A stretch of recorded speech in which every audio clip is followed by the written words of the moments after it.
pequeños, tienen 4, 5, 6 años, evidentemente esto tiene un gran mérito para ellos, pero tiene un gran mérito para su profesora Marta, que ella tiene, bueno, con toda la paciencia del mundo, que es lo que necesitan los niños, le da las enseñanzas para que bailen. Así que un aplauso también para ella, por favor, Marta.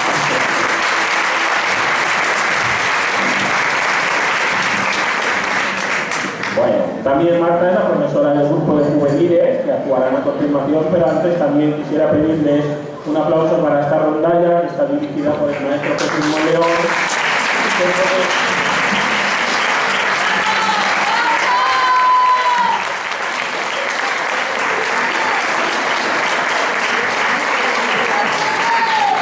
Y que brinda el acompañamiento musical tan necesario para cada uno de los cantos y cada uno de los bailes. Yo requiero a algunos de mis compañeros de canto que me acompañen en el escenario, porque ahora tenemos que cantar para que este grupo juvenil interprete para todos ustedes un bolero, en este caso una jota. Será el bolero de Caspe, por este grupo juvenil que también dirige Marta López. Así que con ustedes el bolero de Caspe.